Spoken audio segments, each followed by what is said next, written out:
When I was little, my father was famous. He was the greatest samurai in the empire.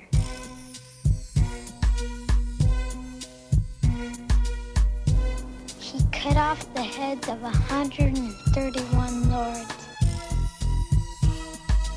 He was the greatest samurai in the empire.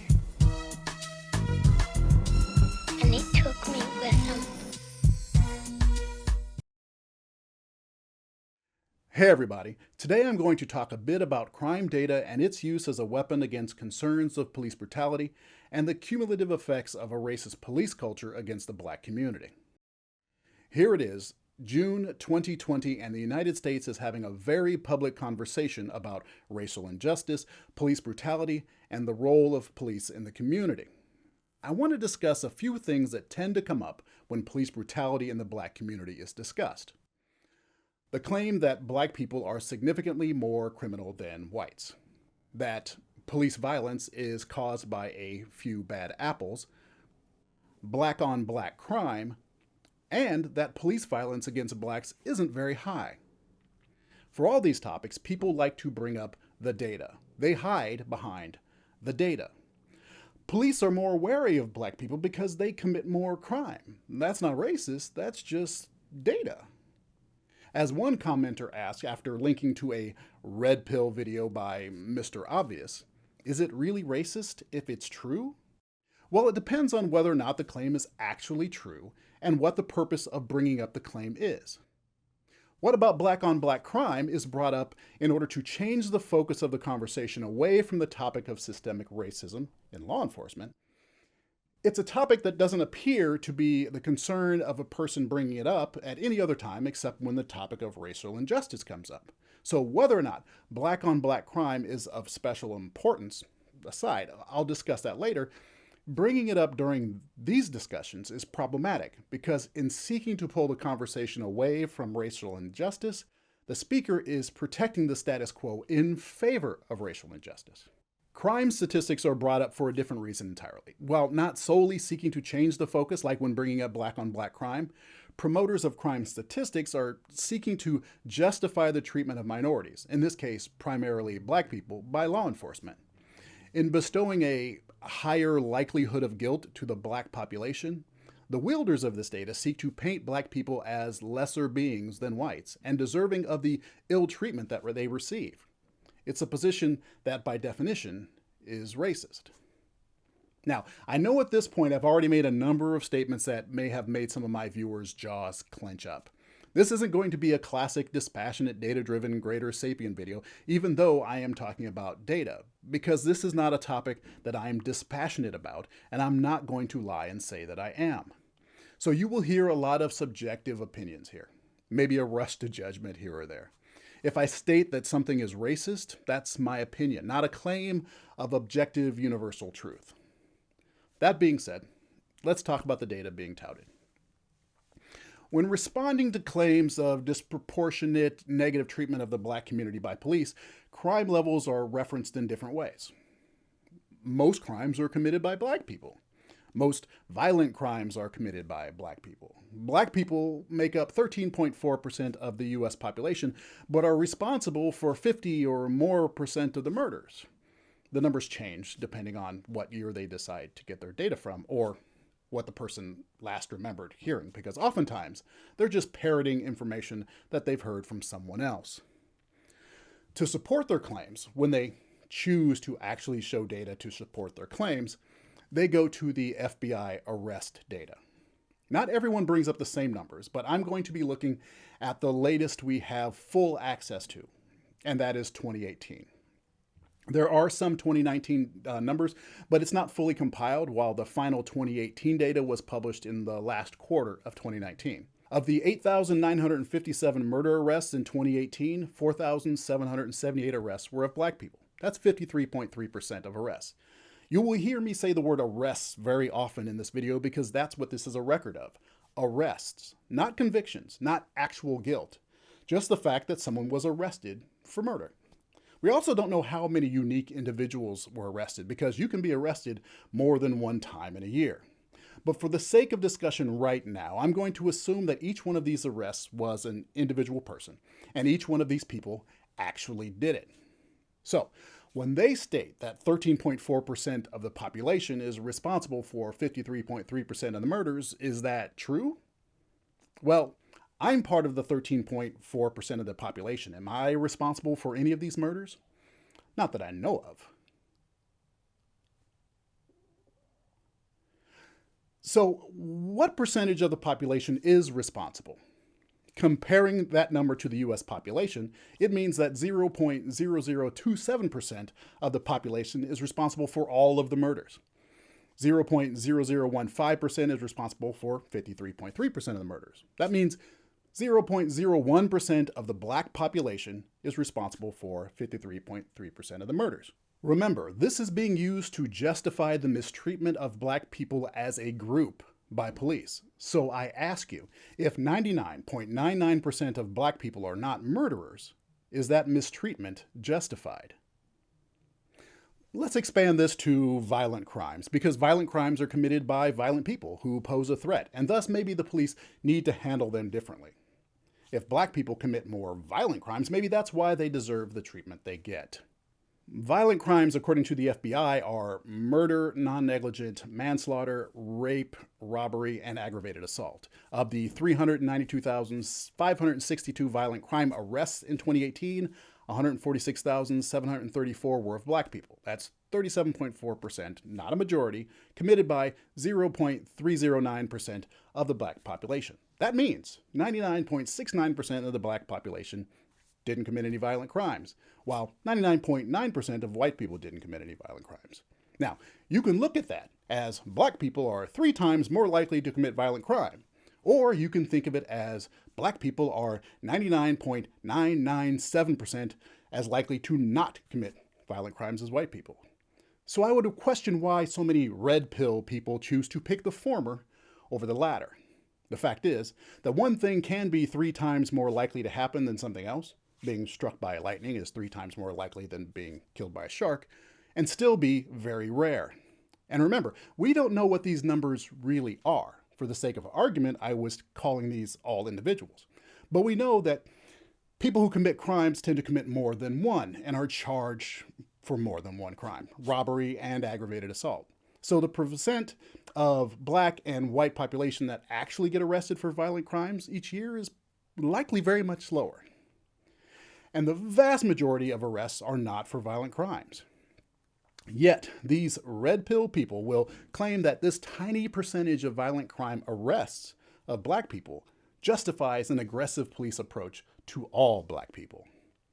But this data shows that the chances of a black person being arrested for violent crime is incredibly small. And there's no evidence in this data that I, as a black person, am any more prone to violence than anyone else.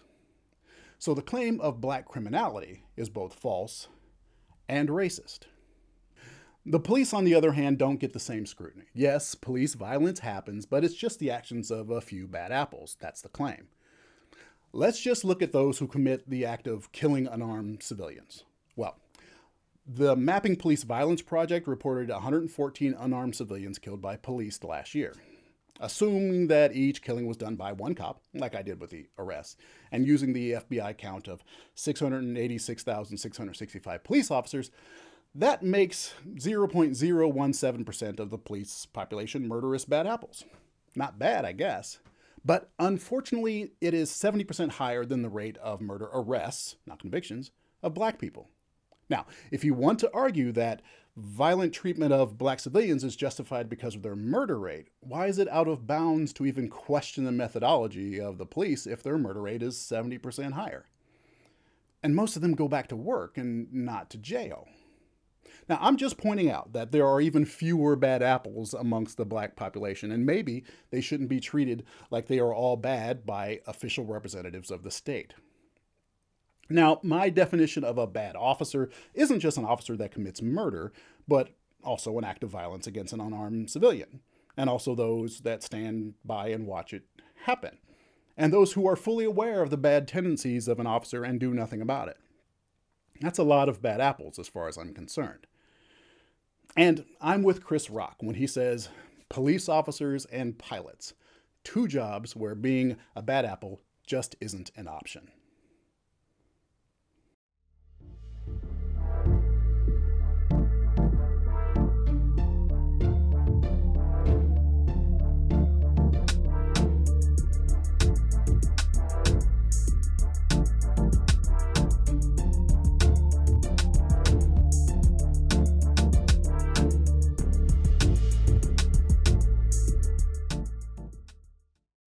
Black on black crime is brought up as a subject change.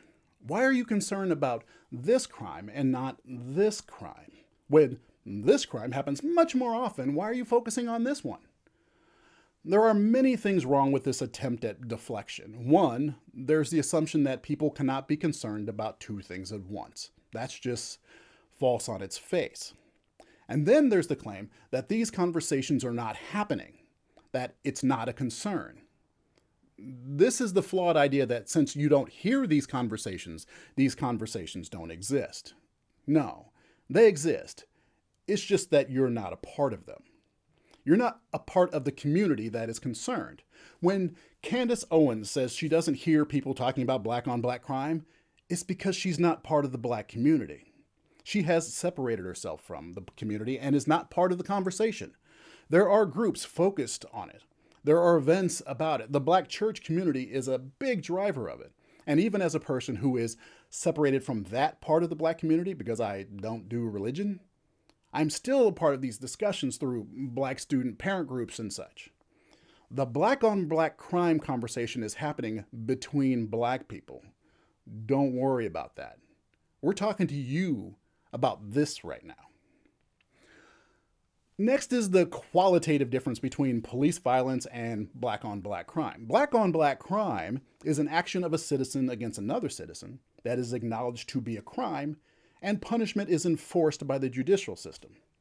Police violence is an action by a representative of the state against a citizen that is rarely acknowledged as a crime, and even more rarely punished by the judicial system. So there are mechanisms in place to decrease and punish black on black crime already. And we are trying to create mechanisms to decrease and punish police violence. And by trying to move the conversation away from creating those mechanisms, you are trying to keep the violent status quo in place, which in my opinion is giving assistance to a racist system. Now, the data for black on black crime is often brought up in order to show that its significance makes it more important to talk about. And remember, it's already being talked about. The data that they go to, once again, is the murder statistics provided by the FBI. The FBI data is for single victim, single offender, because you can note this race and that race. Once you get into multiple victims and multiple offenders, it's multiple race categories, and it's not likely worth the effort. So they don't provide that. Of the 2,925 black murder victims in this category, 2,600 of the offenders were black. That's 88.9%, a high percentage. Not the 92, 93% that's tossed around, but it's high. But white on white murder is 80.7%. That's not insignificant either. Murder, it seems, tends to be intraracial, as are other violent crimes. Of all violent incidents reported in 2018, not just arrests, 62.1% of white victims had white offenders, while 70.3% of black victims had black offenders. Again, not that much difference. So given that murder between black people is only 10% more prevalent than murder between white people, 8 percentage points is 10% of 80%, why is it brought up in the conversation about police violence? Well, in my opinion, it's not just to change the focus of the conversation, but also to put out there that maybe the actual problem is with black people, which is exactly what is happening in these red pill posts shown in the video by Mr. Obvious. Not only do they use the same murder rate claims and the black on black crime claims, they also go a step further to focus on the interracial incidents between white people and black people from 2012 to 2013, to point out that when violent crime happens between white people and black people, 85% of the time, the black person is the perpetrator. They ignore the fact that most violence against white people was caused by white people and choose to focus on the interactions of the two groups in order to say that white people should be worried about black people. They take this 85% to 15% difference, factor it by the percentage of the populace in order to say that black people are 27 times more likely to attack white people than whites will attack black people. They take the violent crimes and apply that responsibility to the entirety of the black populace, not the sliver of the black population that actually committed the crimes. Now, what does this have to do with police violence? Doesn't matter, except maybe to say black people are worthy being feared by white people. They're saying, black people, you may be afraid of the police. Well, I'm saying white people should be afraid of you. Because what these criminals did is what black people are. Then there's the argument that police violence against black people is actually very rare. As this red pill passage claims here, the important statistic is 15 out of 42 million black people were killed by police in 2019. Now, I'll get into why these numbers are stupid in a moment, but let's look at the argument for what it is. 0.000036% of the black population is killed by the police, is the claim. I find it interesting that now these folks are looking at what percentage of the black population these shooting victims make up, when they weren't interested at all in what percentage of the black population made up the violent criminals. Now, violent criminality applies to the entire black population, but victims of police violence are just a tiny little sliver. They claim that being 26% of unarmed deaths is proportional to the black demographic, so that's nothing out of the ordinary. But that's not true by the rules that they've tried to go by up until now. Using their math, the chances of an unarmed black person being killed is nearly 3 times that of a white person. And just for fun, let's apply their methodology to my earlier number of the police having a 70% higher murder rate than black people. Well, given how small a percentage of the population cops make up, they are 108 times more murderous than the dreaded black population. Now, I'm not even claiming that that's an accurate assessment, but for some reason they've decided to ignore their own math for this.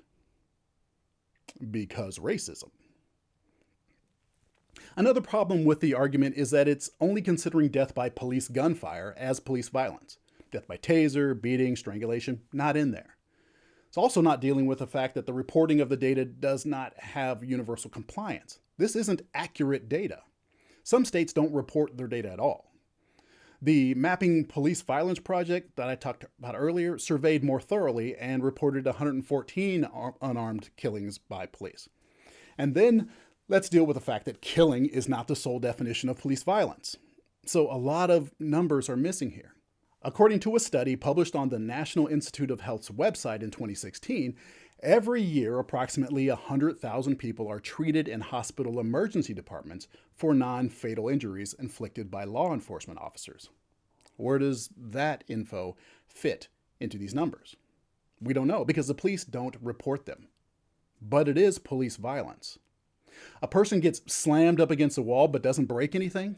A person gets pulled out of a car for no reason and slammed against the hood, doesn't get a serious injury. Police draw their weapon on a man and threaten his life, but they don't shoot because his ID checks out.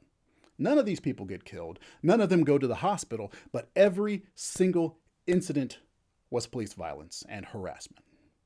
And none of that is in this red pill truth. These red pill numbers are not the truth. They are convenient lies that racists hide behind in order to live in a world where they can say that they are not racist. It's just the facts. Very few black people are killed by the police, they say, so Black Lives Matter to them is much ado about nothing. People being afraid of going to the store and getting killed by the police is absurd because that happens so rarely. What are black people talking about?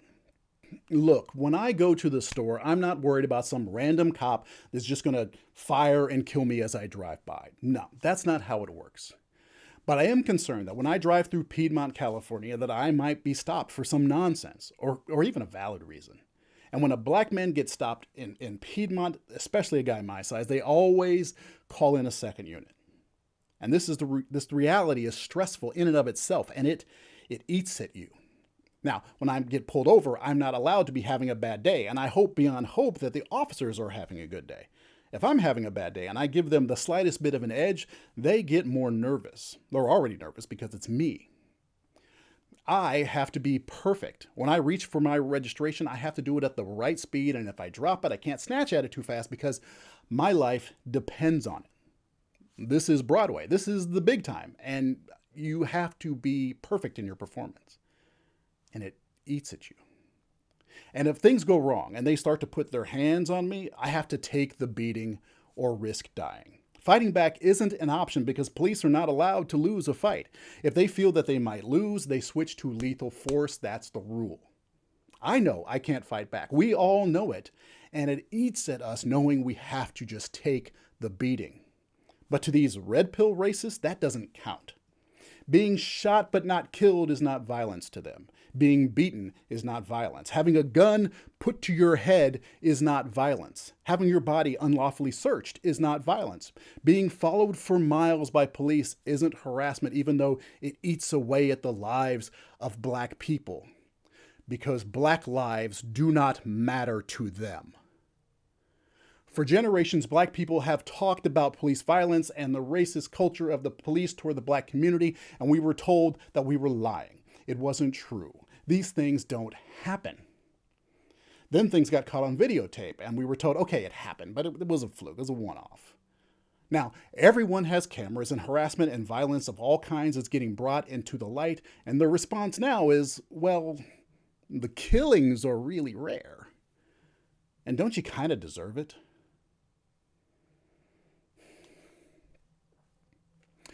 So the question was, is bringing up black crime statistics racist if it's true?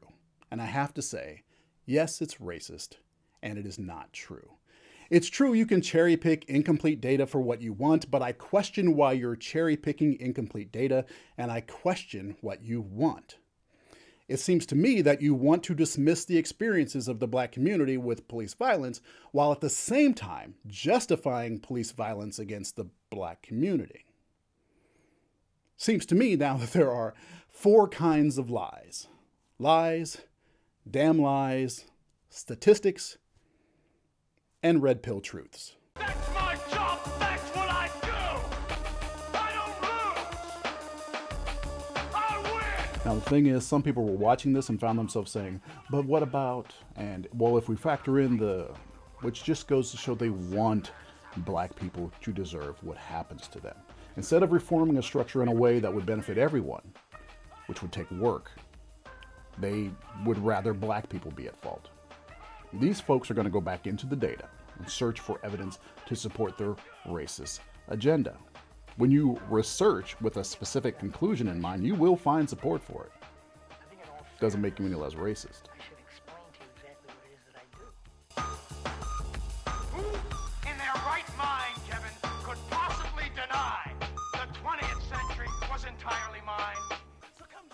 And the thing is, that data doesn't even account for the racist sentencing practices of the judicial system, the school-to-prison pipeline, or economic factors. Again, it's all too hard. I'd rather blame it on black people. Okay, yeah, I'm done. Is there no one on this planet to even challenge me? Maybe you came by to congratulate me on last night's victory.